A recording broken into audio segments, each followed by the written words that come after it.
Patents and intellectual property chapter का नाम है। इसके ऊपर हमने लास्ट जो सेमेस्टर था उसमें रिसर्च के मुताल्लिक जो रिसर्च मेथडोलॉजी का जो सब्जेक्ट था उसके अंदर भी हमने थोड़ी सी डिस्कशन की थी, लेकिन बहुत ज़्यादा डिटेल डिस्कशन हमने इसमें नहीं की थी। तो आज मैं इसको ज़रा ज़्यादा डिटेल के अंदर कवर करने की कोशिश करूँगा। सबसे पहले तो ये कि जब भी आप प्रोडक्ट्स बना रहे होते हैं या प्रोडक्ट डेवलपमेंट कर रहे होते हैं तो बुनियादी तौर पर उसका ऑब्जेक्टिव ये होता है कि आप अपनी प्रोडक्ट्स को मार्केट में लॉन्च करना चाहते हैं, उनको बेचना चाहते हैं, आप बिजनेस करना चाहते हैं, प्रॉफिट्स बनाना चाहते हैं। सो ये जो एक्टिविटी है ये कमर्शियल एक्टिविटी होती है। सो इस कमर्शियल एक्टिविटी में जब आप प्रोडक्ट डेवलपमेंट करते हैं, आपको याद होगा शुरू में मैंने जब इस कोर्स का इंट्रोडक्शन दिया था तो मैंने बताया था कि प्रोडक्ट डेवलपमेंट की कॉस्ट कितनी हो सकती है और इसका टाइम कितना हो सकता है, डिफरेंट प्रोडक्ट्स की एग्जांपल लेकर, सिंपल प्रोडक्ट्स से लेकर कम्प्लेक्स तक। तो चूंकि ये बहुत एक्सपेंसिव होता है, ये कहा जाता है कि product development is a very expensive business.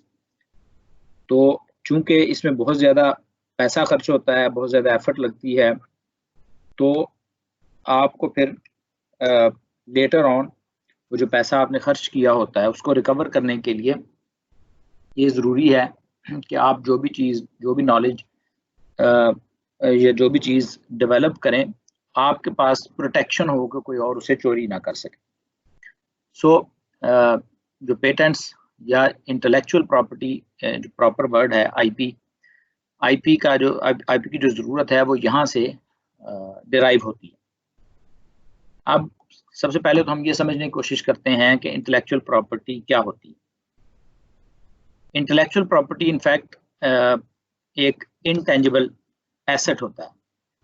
Assets क्या होते हैं, इससे पहले आप लोगों को पता है कि आपकी जो भी कोई चीज़ जो आपकी प्रॉपर्टी होती है उसे एसेट कहा जाता है। मिसाल के तौर पर अगर आपके पास एक प्लॉट है या एक घर है या एक गाड़ी है तो ये आपके एसेट्स हैं। इसी तरह से जो इंटेलेक्चुअल प्रॉपर्टी होती है वो भी एक एसेट होता है।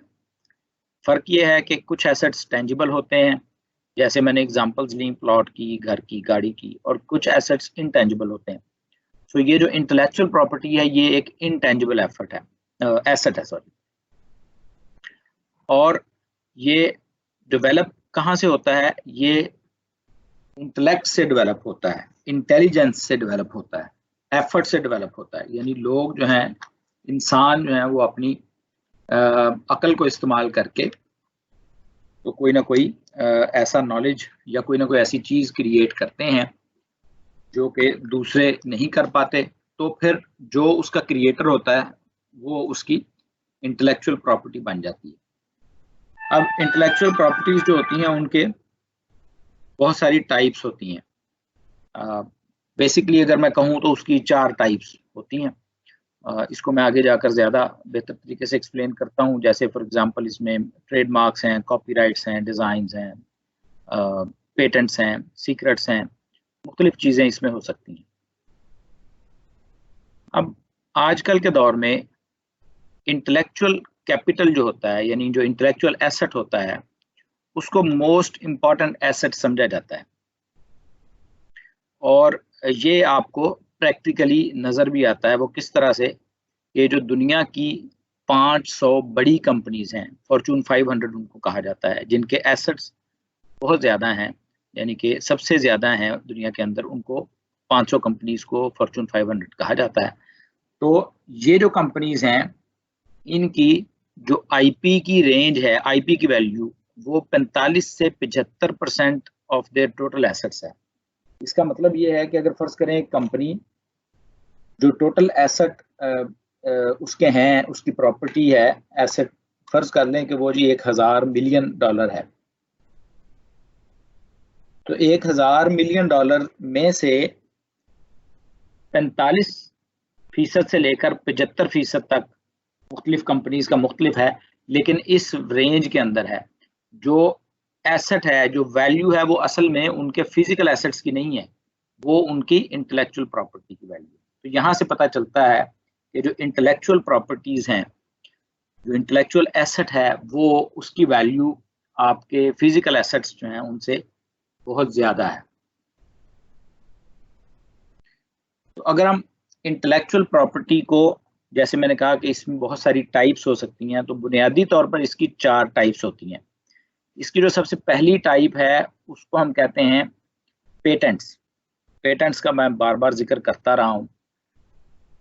तो सबसे पहली टाइप इसमें पेटेंट्स है, और इस बुक के अंदर जो चैप्टर है उसमें भी ज्यादा फोकस पेटेंट्स के ऊपर किया गया है। पेटेंट्स के अलावा जो बाकी टाइप्स हैं उसमें दूसरी टाइप जो है वो ट्रेडमार्क है, उसके अलावा कॉपीराइट तीसरी टाइप है, और फिर ट्रेड सीक्रेट्स हैं, ये चौथी टाइप है। अब ये जो 4 तरह की इंटेलेक्चुअल प्रॉपर्टीज हैं, इनमें जो सबसे इम्पोर्टेंट है वो, उसको पेटेंट को सबसे ज्यादा इम्पोर्टेंट समझा जाता है। उसकी क्या वजह है? उसकी वजह वही है जो इससे पहले मैंने एक्सप्लेन की है कि आप रिसर्च और R&D आप क्यों करते हैं? आप पैसा बनाने के लिए करते हैं। सो पेटेंट्स बेसिकली आज के दौर में जो पैसा कमाने का जरिया है, जिसमें सबसे ज्यादा पैसा कमाया जा सकता है, वो पेटेंट्स हैं। तो इसलिए पेटेंट्स को सबसे ज्यादा इम्पोर्टेंस दी जाती है। पेटेंट्स की फिर आगे 3 टाइप्स हैं, जिसमें मोस्टली 2 टाइप्स जो हैं वो हमारे साथ रिलेट करती हैं। एक जो है उसको हम यूटिलिटी पेटेंट कहते हैं, और दूसरे को हम डिजाइन पेटेंट कहते हैं। अब ये जो और तीसरी इसकी जो टाइप है वो प्लांट पेटेंट्स हो सकती है, जो कि हमारे रिलेटेड आमतौर पर नहीं है। अच्छा, अब ये जो डिजाइन और यूटिलिटी पेटेंट्स हैं, इसमें दुनिया की मोस्टली इन्वेंशंस जो हैं वो कवर हो जाती हैं। डिजाइन पेटेंट को मैं पहले थोड़ा सा एक्सप्लेन करता हूँ। इसके नीचे ये आप देखें तो एग्जांपल में कोका कोला की एक बॉटल बनी हुई है। इस बॉटल का जो अपीयरेंस है, इसकी जो अपीयरेंस है, इसका जो ये दिखने में कैसी है, विजुअल डिजाइन जो है, ये बुनियादी तौर पर इसको आप डिजाइन पेटेंट कहते हैं। डिजाइन पेटेंट किसी भी ऐसी चीज के लिए हम फाइल कर सकते हैं, जो किसी भी चीज के लिए हम वैसे फाइल कर सकते हैं, लेकिन उस चीज की अपीयरेंस के मुतल्लिक वो होगा, वो दिखने में कैसी है, इसको आप डिजाइन पेटेंट कहते हैं। डिजाइन पेटेंट्स जो होते हैं, जैसे आप लोग प्रिंट डिजाइंस करते हैं मुख्तलिफ किस्म के, तो वो भी पेटेंट हो सकते हैं। लेकिन इसमें प्रॉब्लम ये होता है कि जो डिजाइन पेटेंट्स होते हैं उनका ड्यूरेशन बहुत कम होता है। मिसाल के तौर पर ये जो आपके प्रिंट डिजाइंस हैं, इनकी जो आपको प्रोटेक्शन मिलती है, जो टाइम मिलता है जब आप पेटेंट फाइल करते हैं, तो वो 3 से 6 महीने होती है। तो आप 3 से 6 महीने तक जो है वो मोनोपोली इंजॉय कर सकते हैं, यानी प्रोटेक्शन इंजॉय कर सकते हैं। उसके बाद फिर ये ओपन हो जाएगा, और फिर कोई भी दूसरा आदमी अगर चाहे तो वो डिजाइन वो बनाकर उसको बेच सकेगा।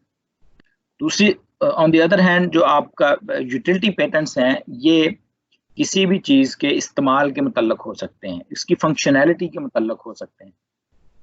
जैसे कि मुख्तलिफ किस्म के सेंसर्स हो सकते हैं, उनके वर्किंग प्रोसेस हो सकते हैं, किसी चीज़ को बनाने का मेथड हो सकता है, कोई मशीन हो सकती है। ये सारी एग्जांपल्स जो हैं ये यूटिलिटी पेटेंट्स की एग्जांपल्स हैं। सो यूटिलिटी पेटेंट्स सबसे इंपॉर्टेंट होते हैं। इसके ऊपर इसी लेक्चर में आगे जाकर मैं थोड़ी ज़्यादा डिटेल में डिस्कशन करूँगा।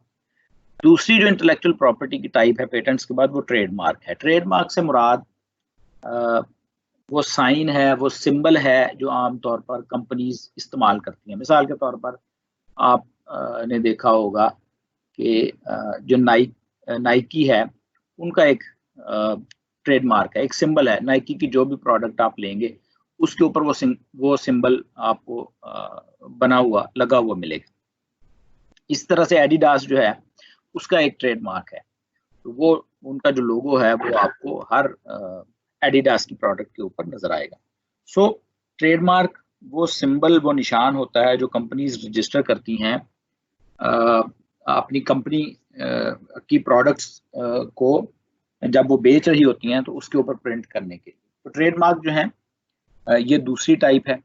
इनको ट्रेडमार्क्स को भी रजिस्टर किया जा सकता है। पेटेंट्स को रजिस्टर करना तो ज़रूरी है, उसको पेटेंट रजिस्टर करने के प्रोसेस को पेटेंट फाइलिंग कहा जाता है, वो तो ज़रूरी है। अगर आपने नहीं फाइल किया तो फिर इसका मतलब है कि वो आपकी प्रॉपर्टी नहीं है। इसकी डिटेल में मैं आगे जाता हूँ, लेकिन ट्रेडमार्क्स जो होते हैं उनको बाज़ मुल्कों में उनको रजिस्टर करना ज़रूरी है और बाज़ मुल्कों में उसे रजिस्टर करना ज़रूरी नहीं है। और अगर आप पहले से यूज़ कर रहे हैं तो कोई दूसरा उसे यूज़ नहीं कर सकता। उनके कानून के मुताबिक अगर आपने रजिस्ट्रेशन नहीं भी करवाई हुई तो भी कोई मसला नहीं। आपको सिर्फ ये अगर लेटर ऑन कोई इस्तेमाल करता है और आप उसे रोकना चाहते हैं और आप उसको कोर्ट में ले जाते हैं, तो आपको सिर्फ ये प्रूव करना है कि आप इस निशान को पहले से इस्तेमाल कर रहे हैं। तो जो दूसरी पार्टी है वो फिर उसे इस्तेमाल नहीं कर पाएगी। तीसरी जो इसकी टाइप है वो कॉपीराइट है।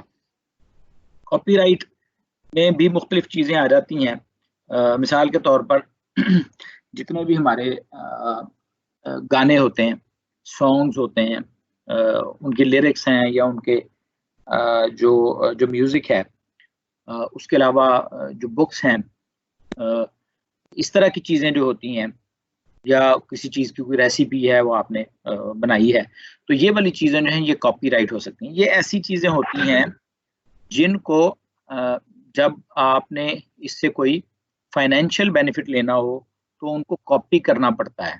यानी अगर आपने एक फ़िल्म है उसको बेचना है तो ज़ाहिर है आपको उसे कॉपी करना पड़ेगा, या एक किताब है, किताब को आप बेचना चाहते हैं तो उसे कॉपी करना पड़ेगा। तो इस तरह की जो चीज़ें होती हैं उनके लिए कॉपीराइट का इस्तेमाल किया जाता है। तो आप अपनी प्रोडक्ट या आप अपनी जो चीज़ है उसको कॉपीराइट करवा लेते हैं और फिर जो कॉपीराइट है उस एक्ट के तहत या उस कानून के तहत कोई दूसरा आदमी, कोई दूसरा शख्स आपकी चीज़ को कॉपी नहीं कर सकता आपकी इजाज़त के बगैर।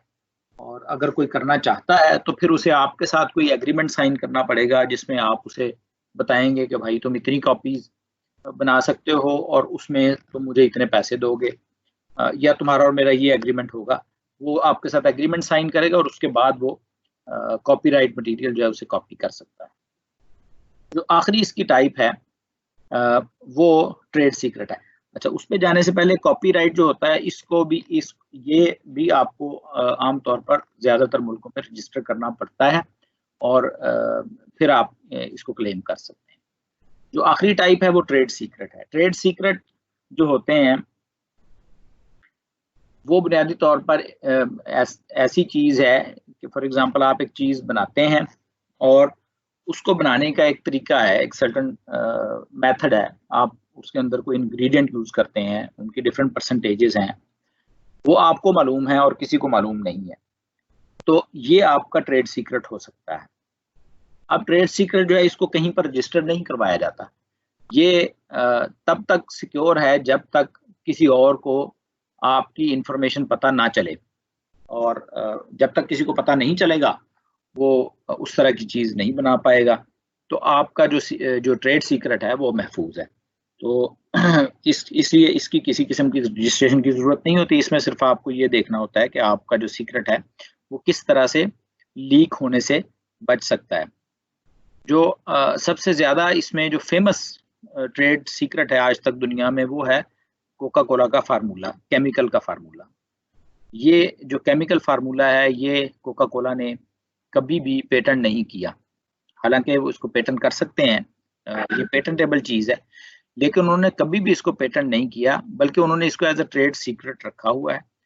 वो जो भी मशरूबात बनते हैं उसके अंदर वो पानी में सर्टेन पाउडर है जिसको वो डिज़ोल्व करते हैं। सारी दुनिया में जो पाउडर है वो कोका कोला वाले खुद बनाकर लोगों को प्रोवाइड कर देते हैं और लोग सिर्फ उसको पानी के अंदर और उसके अंदर वो पाउडर और कुछ शुगर वगैरह मिक्स करके उस मशरूब को तैयार कर लेते हैं कार्बन डाइऑक्साइड डाल के।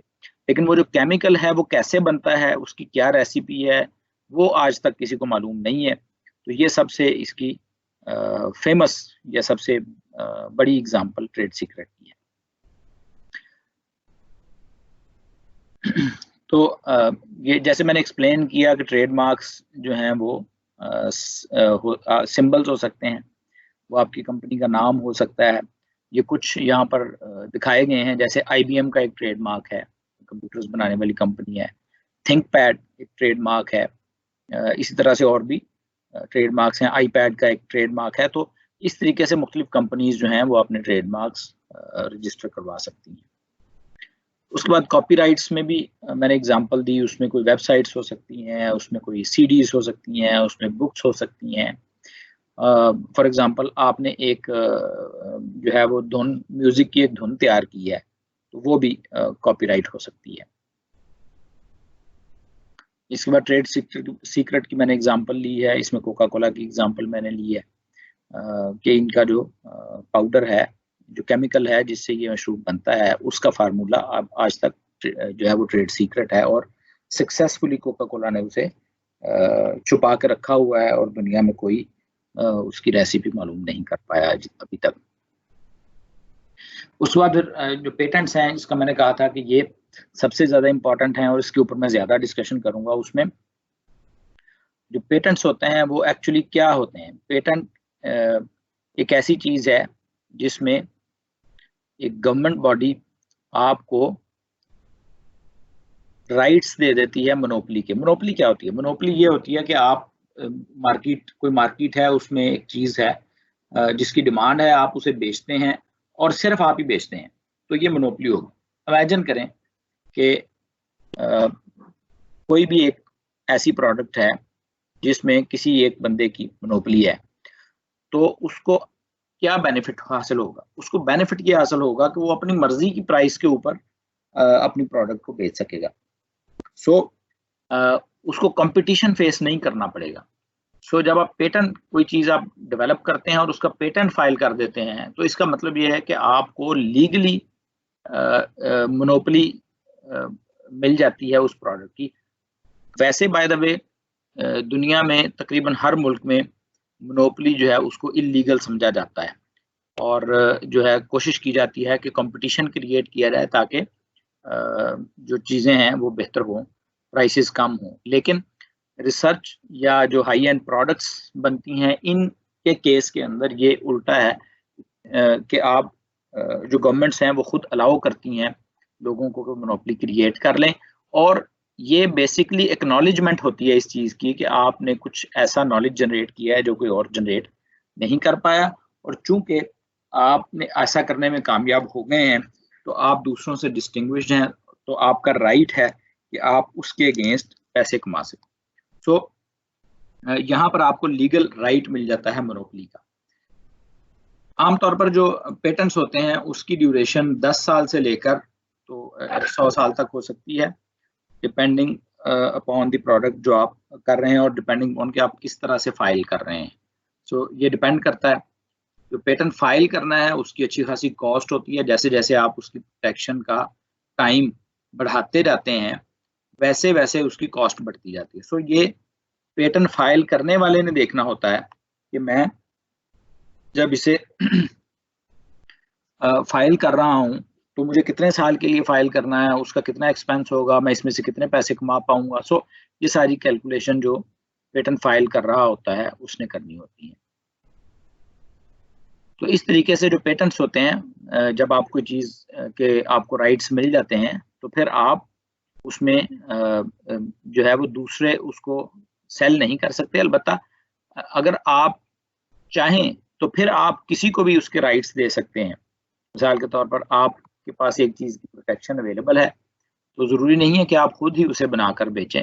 आप किसी भी दूसरे बंदे को के साथ एक कॉन्ट्रैक्ट साइन करके उसे ये राइट्स दे सकते हैं कि तुम मेरी तरफ से, तुम्हें इजाज़त है कि तुम फलां चीज़ जो है इसको बेच सकते हो, और उसके अगेंस्ट जो है वो आप कॉन्ट्रैक्ट साइन कर सकते हैं कि उसके अगेंस्ट आपको उसे आपको क्या पे करना होगा, या आपकी उसके साथ क्या सेटलमेंट।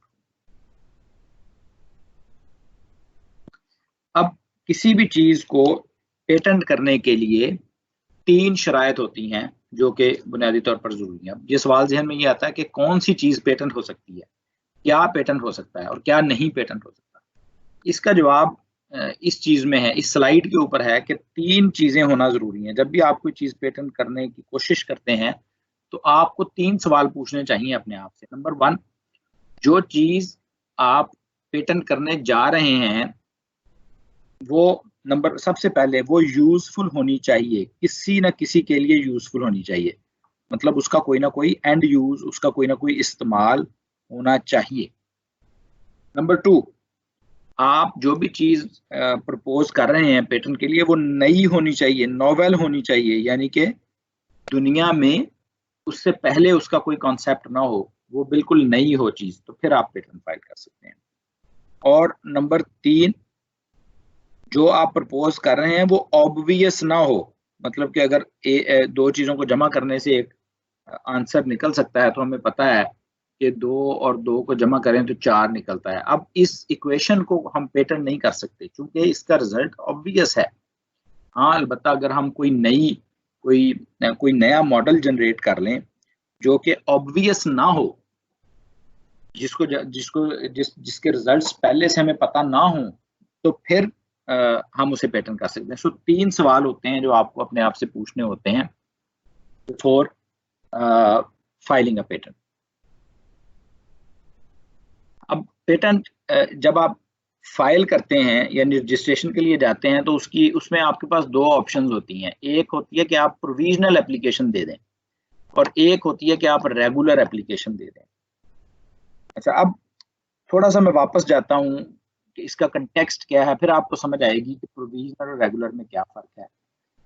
देखिए, आप मार्केट के अंदर कोई चीज़ बेच रहे हैं, किसी डोमेन में काम कर रहे हैं, तो ज़ाहिर है मार्केट में आपके कंपैटिटर्स भी होंगे। मिसाल के तौर पर मैं एग्ज़ाम्पल लेता हूँ, सैमसंग जो है वो एक मोबाइल कंपनी है और इसी तरह से हुआवे एक मोबाइल कंपनी है। ये दोनों कंपनीज़ जो हैं ये मोबाइल बेचती हैं।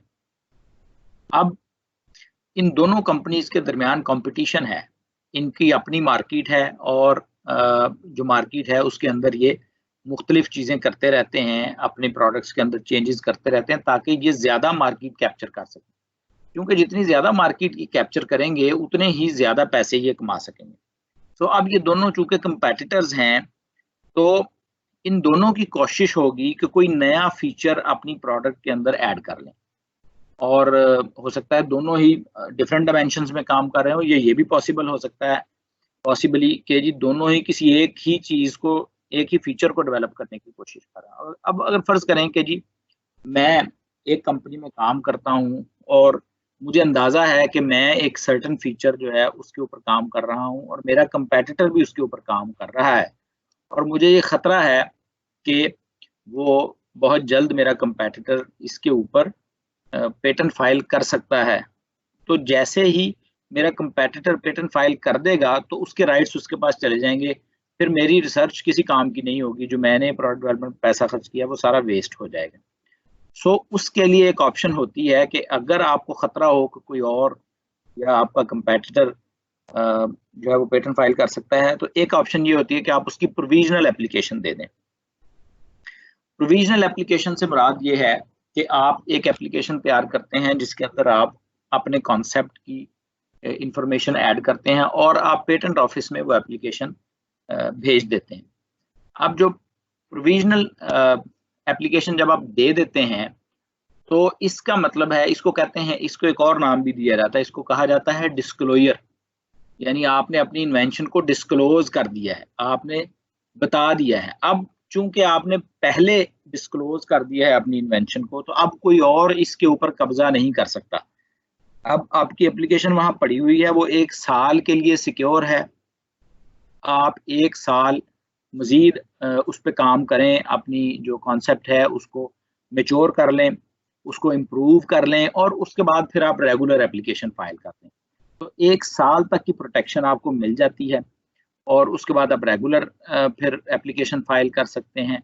सिर्फ और सिर्फ इसमें खतरा ये होता है कि अगर कोई चीज़ आप उसमें लिस्ट डाउन ना कर पाए जो प्रोविजनल एप्लीकेशन है और उस दौरान किसी और ने वो चीज़ उसके ऊपर फाइल कर दिया पेटेंट, तो वो आप उसे फिर क्लेम नहीं कर पाएँगे। सो आपको ये ख़्याल रखना होता है कि आप केयरफुली तमाम एस्पेक्ट्स को कवर कर लें अपनी एप्लीकेशन के अंदर। अब पेटेंट एप्लीकेशन के लिए आपको डिफरेंट डॉक्यूमेंट्स तैयार करने पड़ते हैं। मैं आपके साथ एक एग्जांपल अभी शेयर करता हूँ क्विकली, जो कि टेक्सटाइल से रिलेटेड है और उसमें चंद एक डॉक्यूमेंट्स आपके साथ शेयर करता हूँ कि किस तरह के डॉक्यूमेंट्स हमें प्रेजेंट करने पड़ते हैं।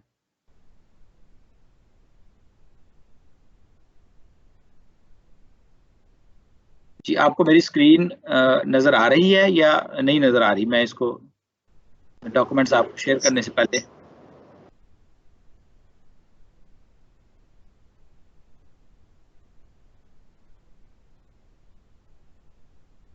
जी, मेरी स्क्रीन अगर नज़र आ रही है मुझे काइंडली बताइएगा। जी सर। मेरी स्क्रीन के ऊपर आपको एक वर्ड की फाइल नज़र आ रही है या वो पुराने वाली प्रेजेंटेशन नज़र आ रही है? सर प्रेजेंटेशन ही है। ओके, ओके, मैं इसको चेंज करता हूँ ताकि आप मेरी एक्चुअल स्क्रीन को देख सकें।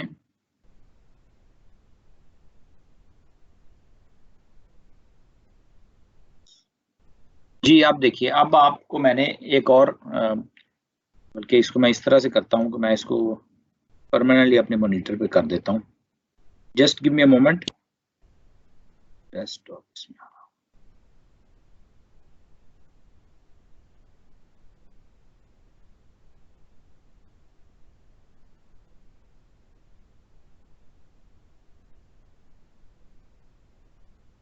ओके, प्रोबेबली उसकी ऑप्शन नहीं है।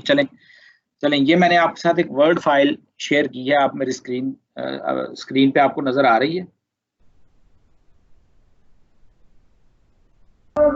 जी सर।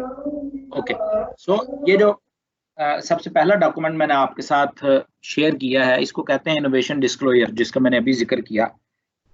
आप कोशिश करते हैं कि जितनी जल्दी हो सके आप डिस्क्लोज कर दें अपनी इनोवेशन को पेटेंट ऑफिस के सामने, क्योंकि उस सूरत में फिर आपको एक प्रोटेक्शन मिल जाती है कि अगर आपने पहले से एक चीज़ डिस्क्लोज कर दी है और उसके बाद आपने इवन अगर आपने पेटेंट फाइल नहीं भी किया, प्रोविजनल भी नहीं किया और आपने किसी ना किसी फोरम के ऊपर डिस्क्लोज कर दिया है, तो भी आपका कोई कंपेटिटर उस पे पेटेंट फाइल नहीं कर सकता, क्योंकि अगर वो फाइल करने जाएगा या कर भी लेगा तो फिर हम उसे कोर्ट में ले जाएंगे और कहेंगे कि देखें ये इन्वेंशन तो पहले ये मेरी है और मैंने इसको पहले डिस्क्लोज किया था।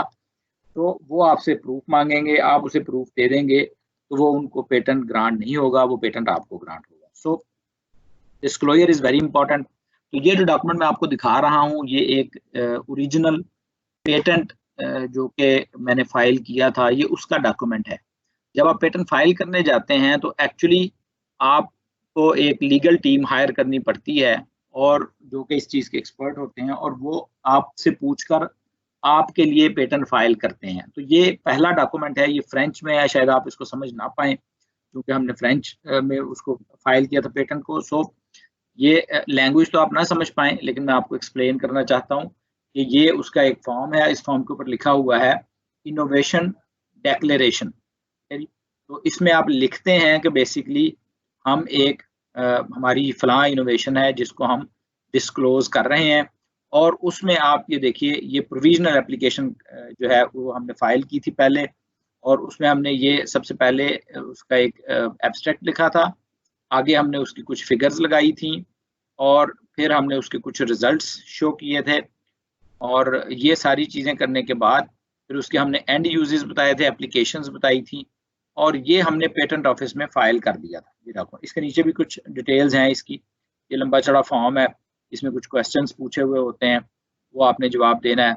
सो ये सारी चीज़ें इसके अंदर ये भी लिखा होता है कि इन्वेंटर्स कौन से हैं। ये इस पेज के ऊपर जो इस वक्त आपके सामने है अगर आप देखें तो इसमें लिखा हुआ है, पहले कॉलम में नाम लिखे हुए हैं, ये इन्वेंटर्स के नाम है, दूसरे कॉलम में वो कहाँ काम करते हैं ये लिखा हुआ है, ऑर्गेनाइजेशन का नाम लिखा हुआ है, तीसरे कॉलम में जो है वो उनका एम्प्लॉयर जो है उसकी मज़ीद डिटेल है और चौथे कॉलम में लिखा हुआ है कि किसकी कितनी कंट्रीब्यूशन है। तो परसेंटेज में तमाम ऑथर्स की कंट्रीब्यूशन उसमें लिखी हुई है। इस तरीके से ये जो फॉर्म है इसको हम भरते हैं, इसको फिल करते हैं और इसको फिल करने के बाद फिर हम सबमिट कर देते हैं। तो इसको डिस्क्लोजर कहते हैं। तो सबसे पहले आपने डिस्क्लोजर करना होता है। जैसे ही आप अपनी इनोवेशन को डिस्क्लोज करते हैं तो उसके बाद जो पेटेंट ऑफिस है, अभी ये इसके ऊपर अभी आप क्वेश्चन मार्क लगा लीजिए कि पेटेंट ऑफिस क्या होता है या पेटेंट ऑफिस कौन कौन से होते हैं, इसके ऊपर मैं बाद में आपको एक्सप्लेन करता हूँ। लेकिन उससे पहले फर्ज कर लें कि आपको पता है पेटेंट ऑफिस क्या है, तो आप पेटेंट ऑफिस में जाते हैं और आप एक एप्लीकेशन फाइल करते हैं। जब आप एप्लीकेशन फाइल करते हैं तो उस वक्त तमाम जो ऑथर्स हैं वो एक एग्रीमेंट साइन करते हैं जिसको नॉन डिस्क्लोजर एग्रीमेंट कहा जाता है। इसका मतलब ये होता है कि तमाम ऑथर्स के ऊपर बाइंडिंग है, तमाम इन्वेंटर्स के ऊपर बाइंडिंग है कि वो बगैर इंफॉर्मेशन के या बगैर डिस्कशन के जो इसके अंदर जो सीक्रेट है उसको वो डिस्क्लोज नहीं करेंगे किसी के सामने। तो ये तमाम ऑथर्स इसको फिल करते हैं। इस डॉक्यूमेंट को ये आपके सामने स्क्रीन के ऊपर नजर आ रहा है। ये एक छोटा सा लेटर होता है और इसमें लिखा होता है कि जी मैं जो भी इंफॉर्मेशन है उसको किसी के साथ शेयर नहीं करूंगा, तमाम ऑथर्स की मर्जी के बगैर, और फिर आप उसे नीचे साइन कर दें।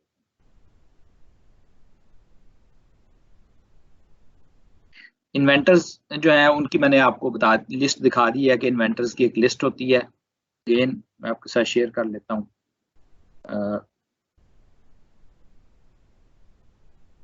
ये आपको इस वक्त स्क्रीन पे नजर आ रही है।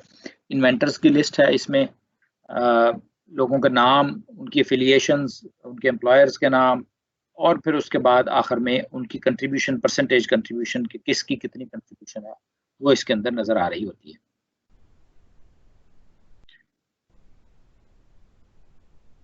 इसके बाद जो पेटेंट आपने फाइल करना होता है उसकी जो डिटेल होती है उसका टेक्स्ट आप लिखते हैं। बेसिकली आपका जो लॉयर है वो इसका टेक्स्ट लिखता है और आपसे कंफर्म करवाता है, वेरीफाई करवाता है और उसके बाद से जमा करवा देता है। अगर आप देखें तो इस टेक्स्ट में सबसे ऊपर जो है वो टाइटल है, इस इन्वेंशन का जो टाइटल है, जो नाम है हमने रखा है वो है। उसके बाद किस डोमेन में है, उसके बाद उसकी डिटेल्स क्या हैं, इनको क्लेम्स कहा जाता है, और आखिर में उसके ऑब्जेक्टिव कहाँ इस्तेमाल होगी। तो ये सारी चीज़ें इसके अंदर मौजूद होती हैं। ये भी अगेन ये डॉक्यूमेंट फ्रेंच में है, मैं इसलिए इसके ऊपर ज़्यादा टाइम नहीं लगाऊंगा। मैं इससे आगे जाऊंगा। आगे आपको ये अभी मैं दिखा रहा हूँ वो डॉक्यूमेंट्स जो कि हमने पेटेंट ऑफिस में एप्लीकेशन के तौर पर सबमिट किए थे। इसके बाद फिर मैं आपको दिखाऊंगा कि पेटेंट ऑफिस पब्लिश क्या करता है, वो फिर पब्लिक हो जाता है, वो भी मैं आपको दिखाऊंगा। सो ये एक डॉक्यूमेंट है। टेक्स्ट हम अलग से दिखाते हैं और फिगर्स जो हैं वो हम अलग से दिखाते हैं। आई होप कि आपको मेरी स्क्रीन के ऊपर फिगर्स नजर आ रही होंगी। तो फिगर्स हम अलग से दिखाते हैं। ये फिगर्स जो है इनमें क्या है ये मैं आगे जाके एक्सप्लेन करूंगा। क्या जी, तो ये फिगर्स जो है ये भी हम दिखाते हैं। टेक्स्ट अलग से देते हैं, फिगर्स अलग से देते हैं, और फिर हम अपनी एप्लीकेशन जो है वो सबमिट कर देते हैं। जब हम अपनी एप्लीकेशन सबमिट कर देते हैं तो फिर जो पेटेंट ऑफिस है वो हमें एक रिसीट देता है। ये आपको स्क्रीन पे नजर आ रही है। ये इलेक्ट्रॉनिक ऑनलाइन पेटेंट सबमिट हुआ, उसकी एक इलेक्ट्रॉनिक रिसीट जनरेट हो गई और इस रिसीट में डेट आ गई। ये लिखा हुआ है कि 8 अक्टूबर 2012 को ये एप्लीकेशन रिसीव होगी। अब मेरे पास एक डेट आ गई है, मैंने 8 अक्टूबर 2012 को इस इन्वेंशन को डिस्क्लोज कर दिया है। अब इसके बाद कोई मेरी इन्वेंशन के ऊपर कब्जा नहीं कर सकता।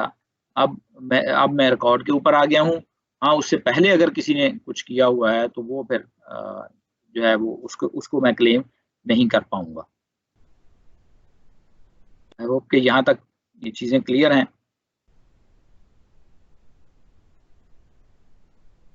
अच्छा, अब आगे अगली बात ये है कि अब पेटेंट के अंदर होता क्या है। जब आप डिटेल जो मैंने अभी आपको दिखाया कि उसमें टेक्स्ट है, उसमें फिगर्स हैं, तो एक्चुअली उसमें 4 हिस्से होते हैं। मेरी स्क्रीन अब आपको नजर आ रही है जी, पीपीटी जो है प्रेजेंटेशन। प्लीज कोई कंफर्म कर दे कि मेरी स्क्रीन नजर आ रही है या नहीं। यस सर, नजर आ रही है। जी सर। Yes sir. ओके, सो अब जो मैं पेटेंट फाइल करता हूँ, जो डॉक्यूमेंट में फाइल करता हूँ, उसके 4 हिस्से हैं। उसमें सबसे पहले ये बिल्कुल ऐसे ही है जैसे हम कोई रिसर्च पेपर लिखते हैं, ये उससे मिलती जुलती चीज होती है। और इसमें चार मेन हिस्से होते हैं। सबसे पहला हिस्सा जो है उसे बिब्लियोग्राफिक डेटा कहते हैं, फिर डिस्क्रिप्शन होती है, फिर क्लेम्स होते हैं और फिर ड्राइंग्स होती हैं। ये 4 हिस्से होते हैं। मैं आपके साथ यही एग्जांपल जिसकी एप्लीकेशन आपके साथ शेयर की है, उसकी मैं जो जब मेरा अब ये प्रोसीजर मैं एक्सप्लेन कर रहा था, उसमें वापस आ जाता हूँ कि हमने एक एप्लीकेशन फाइल कर दी है। अब उसके बाद क्या होगा? उसके बाद ये होगा कि जो पेटेंट ऑफिस है वो उसके ऊपर सर्च करेगा। उसने सारी दुनिया में देखना है, सर्च करना है, उनके पास सर्च के एक्सपर्ट्स होते हैं। वो देखते हैं कि ये जो इन्वेंशन हमने डिस्क्लोज की है और जिसको क्लेम कर रहे हैं हम कि ये हमारी इन्वेंशन है, वो उससे पहले तो कहीं डिस्क्लोज नहीं हुई। उससे पहले कोई पेटेंट तो इस तरह का फाइल नहीं हुआ, कोई पब्लिकेशन तो नहीं हुई, कहीं किसी ने कॉन्फ्रेंस में तो नहीं दिखाया, या कोई चीज़ ऐसी मार्केट में तो नहीं बिक रही। तो ये सारी चीज़ें उन्होंने वेरीफाई करनी होती है। वो वेरिफिकेशन करने के बाद आपको उसकी एक रिपोर्ट भेजते हैं। मिसाल के तौर पर फ़र्ज़ करें उन्हें लगा है कि जी कोई एक ऐसी चीज़ है जो इससे मिलती-जुलती है, तो वो आपको एक क्वेश्चन भेजेंगे। वो कहेंगे कि ये फ़लाँ डॉक्यूमेंट है, ये चीज़ है, आप एक्सप्लेन कीजिए कि आपकी प्रोडक्ट या आपकी इन्वेंशन इससे किस तरह मुख्तलिफ है, आप इसको एक्सप्लेन कर दीजिए। आप फिर उसका आंसर पुट करते हैं, आप उसको बताते हैं कि जी हमारी इन्वेंशन में इन्होंने इस तरह से किया है, हमारी इन्वेंशन इस तरह किया है और इनमें ये फ़र्क होगा। तो इससे क्या होता है, जब आप फिर सबमिट करते हैं और अगर आपका जवाब सैटिस्फैक्टरी हो, तो फिर आपको वो रिस्पॉन्ड करते हैं। अब उसमें 2 तरह के रिस्पॉन्स होते हैं। एक रिस्पॉन्स ये होता है कि आपको पेटेंट ग्रांट कर दिया जाता है, यानी कि आपकी एप्लीकेशन एक्सेप्ट हो जाती है और उसके राइट्स आपको दे दिए जाते हैं। दूसरा रिस्पॉन्स ये हो सकता है कि आपका पेटेंट रिजेक्ट कर दिया जाता है। इसका मतलब ये है कि आपकी एप्लीकेशन एक्सेप्ट नहीं हुई और आपको उसके राइट्स नहीं दिए गए और साथ आपको बताया जाता है कि उसकी रीजंस क्या हैं। यानी कि आपकी इन्वेंशन जो है वो नॉन ऑब्वियस जो है वो नहीं है, यानी ऑब्वियस है फैक्ट, या ये नॉवेल नहीं है, या ये यूजफुल नहीं है, उसके साथ बताया जाता है। मोस्ट ऑफ द टाइम्स जो पेटेंट्स फाइल होते हैं उनमें जो रिजेक्ट होते हैं, वैसे फाइल तो बहुत सारे होते हैं और उसमें कुछ रिजेक्ट भी होते हैं, तो अगर पेटेंट्स रिजेक्ट होते हैं तो उसमें मोस्टली जो प्रॉब्लम होता है यूजफुलनेस का प्रॉब्लम उसमें नहीं होता। उसमें या नोवेल्टी का इशू होता है या उसमें ऑब्वियसनेस का इशू होता है। तो अभी हम एक एग्जांपल इसके बाद देखते हैं। इसी पेटेंट की हम एग्जांपल देखते हैं कि ये किस तरह से पब्लिश हुआ है। तो पेटेंट ऑफिस जब हमें ग्रांट कर देता है पेटेंट, तो फिर उसके बाद वो पब्लिश कर देता है उसे। उसके अंदर तमाम डेट्स लिखी हुई होती हैं। मैं भी आपके साथ स्क्रीन के ऊपर शेयर करता हूँ, दिखाता हूँ। तो पेटेंट ऑफिस जो है वो उसको पब्लिश कर देता है। जब वो पब्लिश करता है तो ये पब्लिकेशन ऐसे ही होती है जैसे आप कोई पेपर पब्लिश करते हैं। अब ये डॉक्यूमेंट पब्लिक हो जाता है, लेकिन इसके ऊपर एक्सक्लूसिव राइट्स आपके ही होते हैं। अगर किसी को भी इसे यूज करना हो तो वो फिर आपकी इजाजत से ही उसे इस्तेमाल कर सकता है। तो अब आ जाते हैं, मैं आपको इसी को दिखाता हूँ। तो जो पेटेंट्स हैं उनको देखने के लिए ये सबसे इम्पोर्टेंट जो सोर्स है वो गूगल पेटेंट्स है। मैं भी आपको दिखाता हूँ। इससे पहले मैंने एक सवाल आपसे होल्ड करवाया था कि पेटेंट ऑफिस क्या होता है। अब दुनिया में हर मुल्क जो है उनका अपना एक पेटेंट ऑफिस होता है। जैसे कि अगर हम यूएस की बात करें तो वहां पर यूएस पेटेंट ऑफिस है। मैं ये स्लाइड आपको नजर आ रही है, इसके ऊपर अगर आप देखें तो यूएस पेटेंट ऑफिस है। इसको कहते हैं USPTO जो है, it stands for US patent and trademark office. ये जो यूएसए के अंदर है, जितने भी इंटेलेक्चुअल प्रॉपर्टी है वो सारी इनके कंट्रोल में है। इसी तरह से जो यूरोप है, यूरोप के अंदर यूरोपियन पेटेंट ऑफिस है, EPO उसे कहा जाता है, EPO.org उनकी वेबसाइट है। इसी तरह से फिर एक सारी दुनिया में कुछ ऐसी चीजें हैं जिसके ऊपर उन्होंने एग्रीमेंट किया हुआ है, उसके लिए एक ऑफिस बना हुआ है जिसको वाइपो कहते हैं, वर्ल्ड इंटेलेक्चुअल प्रॉपर्टी ऑर्गेनाइजेशन। ये उसकी वेबसाइट यहाँ पे इसकी लिखी हुई है, wipo.int, ये इंटरनेशनल से INT। इसी तरह से पाकिस्तान में अपना एक पेटेंट ऑफिस होगा जिसको कहा जाता है IPO पाकिस्तान, यानी intellectual property organisation of Pakistan. इसकी वेबसाइट है ipo.gov.pk। अब ये जो पेटेंट ऑफिस होते हैं ये मुख्तलिफ मुल्कों में। अब सवाल ये है कि आपने अगर एक इन्वेंशन की है तो कहाँ पे पेटेंट करें। तो इसका जवाब ये है कि बुनियादी तौर पर जहां पे आप प्रोडक्ट को सेल करना चाहते हैं, जहां आपकी प्रोडक्ट की मार्केट है, एक्चुअली आपको वहां पे पेटेंट फाइल करना चाहिए। सो जहां पर आप पेटेंट फाइल कर लेंगे जिस ऑफिस में, उसकी आपको प्रोटेक्शन मिल जाएगी। जहां आप नहीं फाइल करेंगे शायद वहां की आपको प्रोटेक्शन ना मिले। सो हाँ, अलबत्ता ये पॉसिबिलिटी है कि एक गवर्नमेंट जो है उसका किसी दूसरे मुल्क की गवर्नमेंट से कोई कॉन्ट्रैक्ट साइन हुआ हो कि जी अगर मेरे मुल्क में फाइल होगा तो आप उसे एक्सेप्ट करेंगे और अगर आपके मुल्क में फाइल होगा तो मैं एक्सेप्ट करूंगा। अगर इस तरह का कोई एग्रीमेंट एग्जिस्ट करता है तो then it is very good, और अगर नहीं करता तो फिर आपको सिर्फ प्रोटेक्शन वहां मिलेगी जहां आपने पेटेंट फाइल किया है। सो अब मैं ये कह रहा था कि जी सबसे जो इम्पोर्टेंट सोर्स है अगर आप देखना चाहते हैं पेटेंट्स, तो वो है गूगल पेटेंट्स। मैं आपके साथ ये शेयर कर रहा हूं अभी।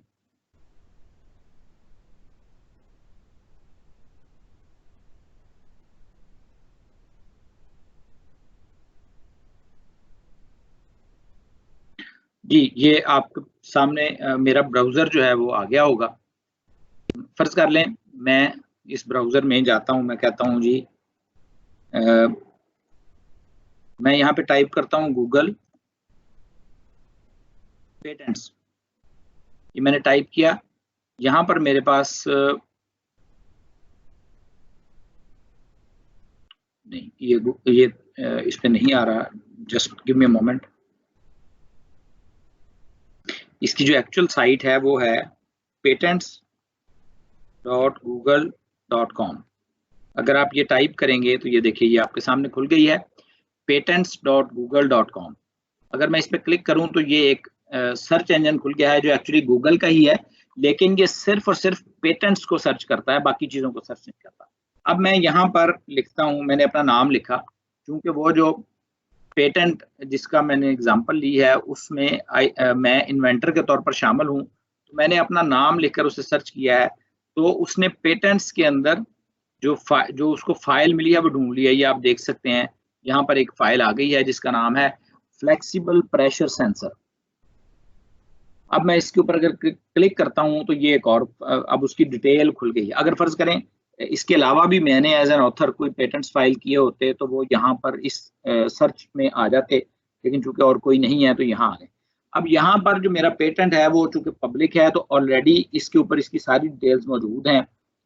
यहाँ पर इसका टाइटल भी है, एब्स्ट्रैक्ट है, फिर नीचे इसकी क्लासिफिकेशन है, इस साइड पे राइट साइड पे इसकी सारी इंफॉर्मेशन है, किस लैंग्वेज में जो है वो फाइल किया गया, इन्वेंटर्स कौन थे, फिर उसके बाद नीचे उसकी तमाम डेट्स आ रही हैं, फिर एक साइड पे डिस्क्रिप्शन आ रही है, एक साइड पे क्लेम्स आ रहे हैं। आप देखें जो मैंने कहा था जो सेक्शंस उसमें होते हैं, और ये नीचे में जाता रहूँ सारी डिटेल्स हैं। उसके बाद फिर नीचे जो पेटेंट साइट किए हैं हमने वो उसमें आ गए हैं, जो किसी ने हमें साइट किया है वो भी आ गया है, और फिर उसके अलावा जो डॉक्यूमेंट्स हैं वो भी इसमें आ रही है। सारी चीज़ें इसके अंदर आ रही हैं, लेकिन इसके अंदर सारी इंफॉर्मेशन है और आप देख भी सकते हैं, लेकिन मैं आपको गूगल के ऊपर नहीं, मैं आपको एक्चुअली जो उनकी एक्चुअल वेबसाइट्स हैं वहाँ से इसको दिखाना चाहता हूँ। यानी जैसे मैंने बताया कि एक यूरोपियन पेटेंट ऑफिस है और एक वाइपो है, तो जब आप यूरोपियन पेटेंट ऑफिस में कोई पेटेंट फाइल करते हैं तो वो वाइपो के ऊपर भी उसका वो पब्लिक हो जाता है, इसी तरह गूगल पेटेंट्स पे भी वो आ जाता है। सो ये वेबसाइट है बुनियादी तौर पर, इस पे आप देख रहे हैं लेफ्ट टॉप कॉर्नर में लिखा हुआ है यूरोपियन पेटेंट ऑफिस, राइट। तो ये यूरोपियन पेटेंट ऑफिस की वेबसाइट है और उसके ऊपर ये मैंने वही वाला पेटेंट खोल लिया है। अगर आप गूगल पेटेंट्स वाली फाइल में देखें तो यहाँ नीचे एक जगह है जहाँ पर एक्सटर्नल लिंक्स लिखा हुआ है, इसमें वो सारे लिंक्स मौजूद हैं जहाँ जहाँ ये फाइल पब्लिक हुई है। तो ये यहीं से मैंने खोले हैं। ये यूरोपियन पेटेंट ऑफिस की वेबसाइट है, यहाँ भी खुला हुआ है, आप देख सकते हैं। इसका टाइटल फ्लेक्सिबल प्रेशर सेंसर, और इसी तरह से ये वाइपो की वेबसाइट है, ये patentscope.wipo, ये वाइपो की वेबसाइट है और इसके ऊपर भी वही नजर आ रहा है फ्लेक्सिबल प्रेशर सेंसर। तो मैं इसको वाइपो से आपको एक्सप्लेन करना शुरू करता हूँ। तो इसमें अगर आप वाइपो पे कोई भी पेटेंट खोलेंगे तो इसमें यहाँ ऊपर ये डिफरेंट टैब्स आ रहे हैं, जैसे हमारे माइक्रोसॉफ्ट वर्ड में या एक्सेल में होते हैं, फाइल और एडिट और इस तरह की चीजें होती हैं, बिल्कुल यहाँ भी नजर आ रही हैं। यहाँ सबसे पहला टैब है, उसका नाम लिखा हुआ PCT biblio data. PCT in fact जो है ये एक इंटरनेशनल उसको कहा जाता है, आप उसको सर्च कर सकते हैं, पीसीटी स्टैंड्स फॉर, वो आपको मिल जाएगा। तो बिब्लियोग्राफिक डाटा ये पहला टैब होता है। अगर आप यूरोपियन पेटेंट ऑफिस में जाएंगे तो उसमें भी ये लेफ्ट साइड पे आ रहा है, तो सबसे पहला जो डाटा टैब है वो बिब्लियोग्राफिक डेटा ही होता है। सो वाइपो के अंदर अगर आप देखें तो यहाँ पर सबसे ऊपर लिखा हुआ है पब्लिकेशन नंबर, ये एक नंबर असाइन हुआ है उस डॉक्यूमेंट को जो हमने फाइल की थी। फिर आगे लिखा हुआ है पब्लिकेशन डेट, ये 17 अप्रैल 2014 को ये पेटेंट पब्लिक हुआ है या ग्रांट हुआ है, आप ये कह सकते हैं। फिर उसके बाद उसकी इंटरनेशनल एप्लीकेशन नंबर लिखा हुआ है। फिर लिखा हुआ है कि इंटरनेशनली कब फाइल हुआ था, पब्लिश हुआ है 2014 में, फाइल हुआ था 2013 में। ये इंटरनेशनल यानी जो वाइपो है उस पे 2013 में फाइल हुआ था, लेकिन जो एक्चुअली यूरोपियन पेटेंट ऑफिस है जहाँ से हमने एप्लीकेशन फाइल की थी, वहाँ पे ये 2012 में हुआ था। यहाँ पे आपको वो डेट्स यहाँ पे नजर आ जाएंगी, मैं आपको दिखाता हूँ।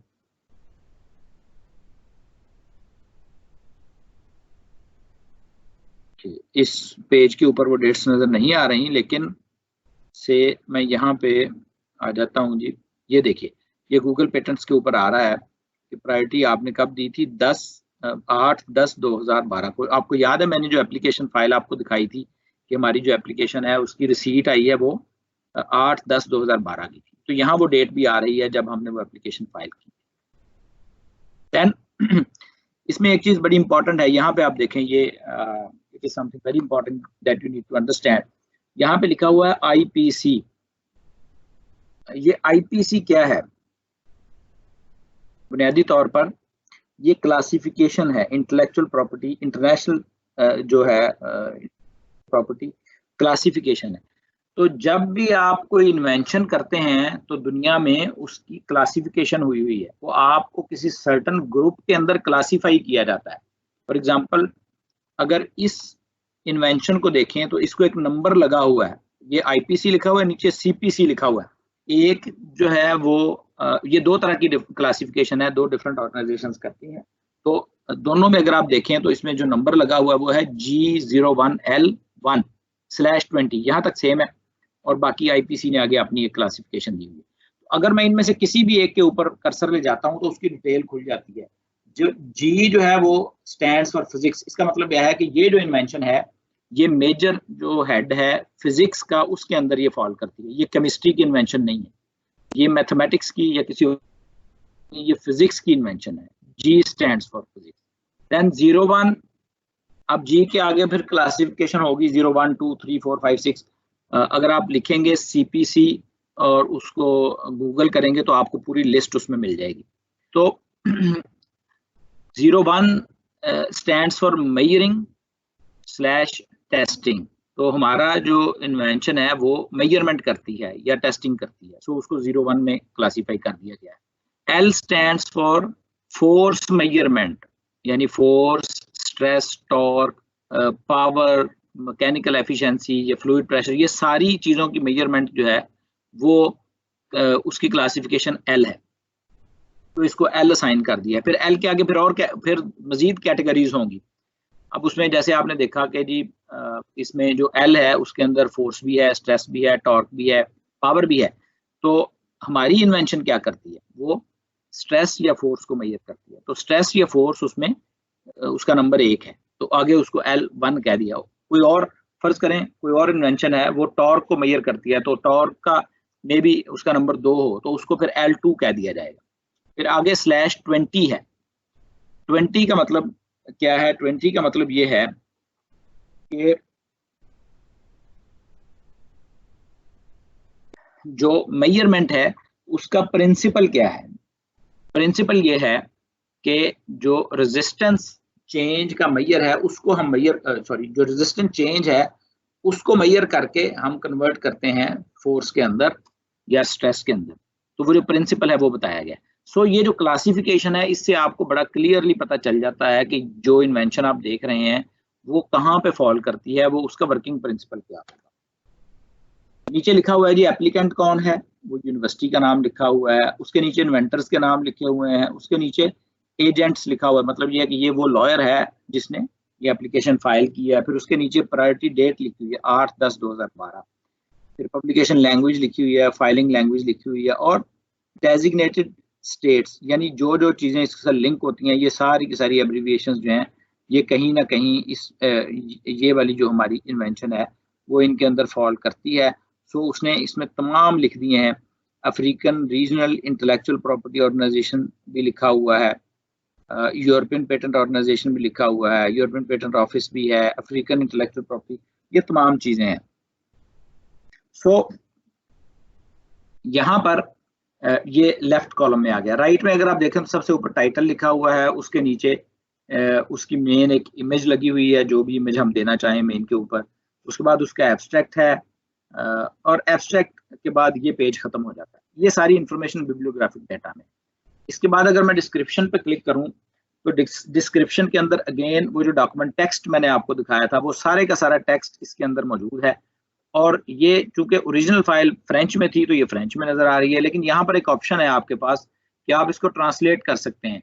वाइपो ट्रांसलेट पे आप लैंग्वेज सेलेक्ट करें और वो आपके लिए इसको ट्रांसलेट कर देगा। अभी मैं इसको नहीं कर रहा चूंकि ये बहुत खासा टाइम कंज्यूमिंग है, तो आप इसको अगर पढ़ना चाहें तो आप इस तरीके से इसको पढ़ सकते हैं। तीसरे टैब जो है वो क्लेम्स की है। अगर मैं क्लेम्स पे क्लिक करूं तो ये एक्चुअली आपके पेटेंट की जान होती है।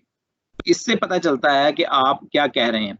जो चीज आप क्लेम्स में क्लेम कर लेंगे वो कोई और क्लेम नहीं कर सकता। लेकिन अगर आपने कोई चीज ऐसी है जो इसमें क्लेम नहीं की और आपके स्कोप में मौजूद थी लेकिन आपने इसमें क्लेम नहीं की, तो फिर डेफिनेटली आपका जो कोई कंपेटिटर होगा वो कमजोरी वो चीज उठाएगा और उसके ऊपर पेटेंट फाइल कर लेगा, तो वो आपसे वो चीज जो है वो छीन के ले जाएगा। इससे अगला जो है वो टैब वो ड्राइंग का होता है। ड्राइंग के अंदर मुख्तलिफ जो फिगर्स हमने सबमिट किए हैं वो इसमें मौजूद हैं। अगर आप इनको देखें, इन ड्राइंग्स को देखें, तो इसमें जो एक डिफरेंट चीज है, आप कोई भी पेटेंट खोलेंगे तो उसमें फिगर्स के साथ लाइनें लगाकर इस तरह नंबर्स लिखे गए होंगे। तो बेसिकली इनकी मैं साइंस आपको समझा देता हूँ।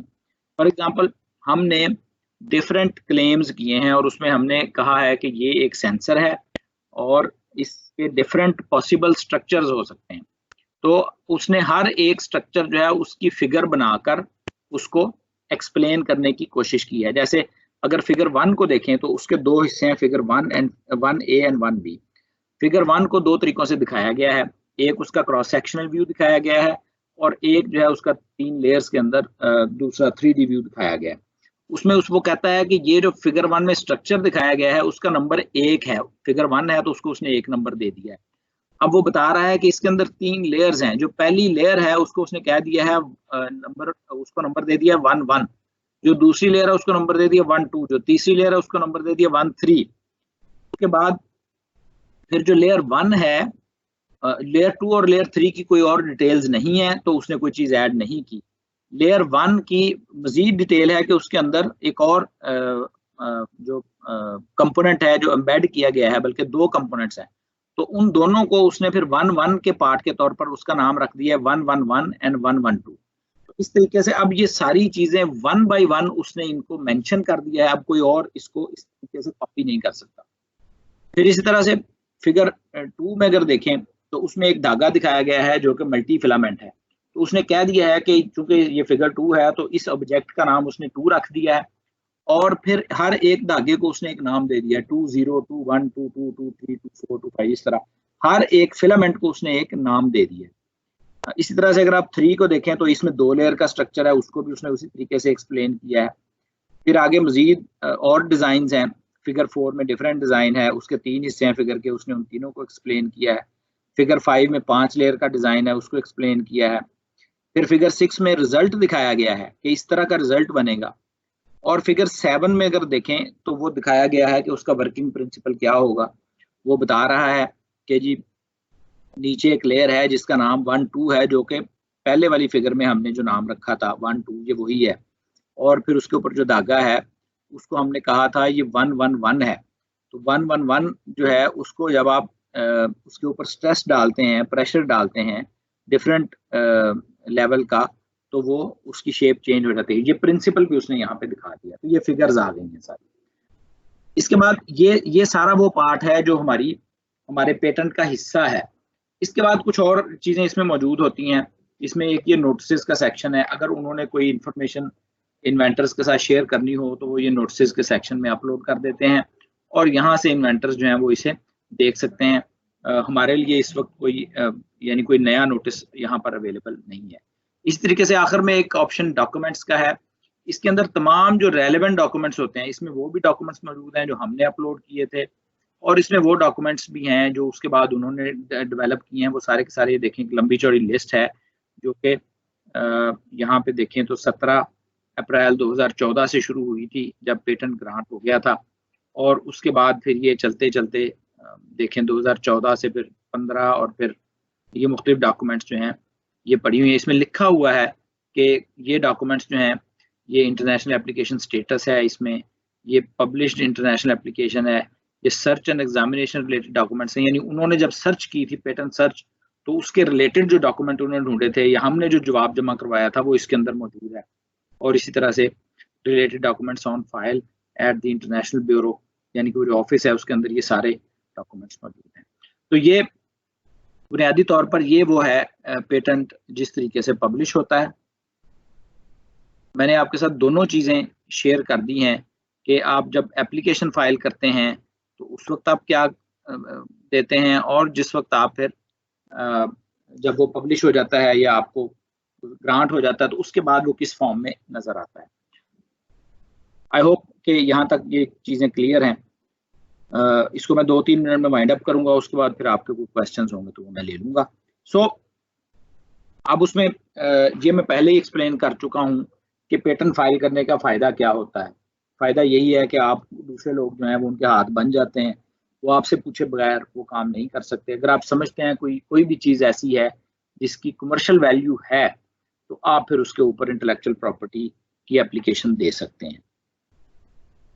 अब पेटेंट लेने का तरीका मैंने आपको ऑलरेडी एक्सप्लेन कर दिया है, लेकिन उससे पहले आपको बड़ा ही केयरफुली ये सोचना होता है कि आप क्या फाइल करेंगे, क्योंकि ये आसान नहीं है ढूंढना कि कौन सी चीज़ जो है वो नॉवेल है और कौन सी नॉन ऑब्वियस है, क्योंकि आज की दुनिया में हर दिन नई इन्वेंशंस हो रही हैं, नई चीज़ें आ रही हैं।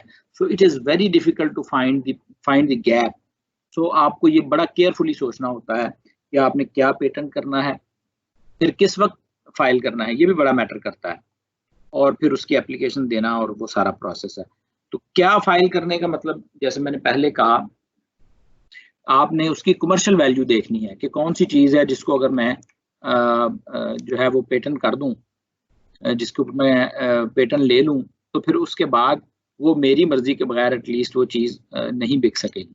सो आपने वो चीज़ उसके अंदर से ढूंढनी होती है, अपनी इन्वेंशन के अंदर से ढूंढनी होती है। देन कब फाइल करनी है वो मैंने इसके ऊपर कंपेटिटर्स की एग्जांपल दे के आपको समझाया, मोबाइल फ़ोन बेचने वालों की, कि आपको ये देखना होता है कि कहीं आपका कंपेटिटर आपसे पहले फाइल ना कर दे। 5G की एग्जांपल आपके सामने है, चाइना और यूएस जो है वो एक दूसरे के साथ आमने सामने हो गए थे, एक दूसरे के साथ लड़ने की हद तक चले गए थे जब 5G चाइना ने लॉन्च किया, क्योंकि वो पेटेंट्स उन्होंने पहले जो है वो फाइल कर लिए थे। सो दूसरी तरफ जो यूएस में आईफोन है, सॉरी एप्पल है, एप्पल उसे करने की कोशिश कर रहा था तो एप्पल उसको नहीं कर सका, जबकि हुआवे ने उसे कर लिया। तो दोनों कंपनीज ना सिर्फ आमने सामने आ गई थी, बल्कि यूएस गवर्नमेंट और चाइनीज गवर्नमेंट एक दूसरे के आमने सामने हो गई थी, और सिर्फ उसके पीछे फाइनेंशियल वार जो है वो शामिल थी। उनको पता था कि जो 5G लॉन्च करेगा वो उसमें से पैसा कमाएगा। देन एप्लीकेशन, उसमें जो है वो प्रोविजनल की मैंने आपको बड़ी डिटेल में बता दी है कि प्रोविजनल की फीस थोड़ी सी होती है, वो 1 साल की प्रोटेक्शन दे देता है और आपको 1 साल का टाइम मिल जाता है, आप उसको इम्प्रूव कर सकते हैं। अगर कॉस्ट्स की बात करें तो इसकी डिफरेंट कॉस्ट्स हैं। फॉर एग्जांपल यूएस में पेटेंट फाइल करना हो तो 5,000 से लेकर $15,000 तक जो है वो आपकी एप्लीकेशन प्रेपरेशन की फ़ी है, यानी जो लॉयर है वो आपसे पैसे इतने लेता है, और जो पेटेंट फाइल करने की फ़ी है वो $400 से $800 के दरमियान है, वो थोड़ी सी है, वो इतनी ज़्यादा नहीं है। और अगर आपको कोर्ट में जाना पड़ जाए तो वही लॉयर जब आपका कोर्ट में केस प्लीड करता है तो मिनिमम $5,000 से लेकर बाज़ औक़ात बहुत ज़्यादा कॉस्ट भी उसकी हो जाती है, लेकिन मिनिमम $5,000 उसकी कॉस्ट है। इसी तरह से अगर आप इंटरनेशनली वो करना चाहें, बाज़ औक़ात लोग ये चाहते हैं कि जी वो ज़्यादा मुल्कों में इकट्ठा ही उसको फाइल करना चाहते हैं, तो वो जो एप्लीकेशन फाइल करते हैं उसे PCT कहा जाता है। तो PCT फाइलिंग की फ़ीस जो है वो $2,500 से $4,000 के दरमियान है। इसी तरह से अगर आप यूरोपियन फाइल करना चाहते हैं पेटेंट तो 6,000 से 8,000 के दरमियान है। जापानीज़ की फ़ीस भी तकरीबन इतनी ही है, 7,000 से 10,000 के दरमियान है। और अगर आप पाकिस्तान में पेटेंट फ़ाइल करना चाहते हैं तो उसकी फ़ीस जो है वो 3,000 से लेकर 10,000 के दरमियान है, जो कि 20 से लेकर कुछ $60 के दरमियान बनती है। तो this is all about this topic. अभी आप लोग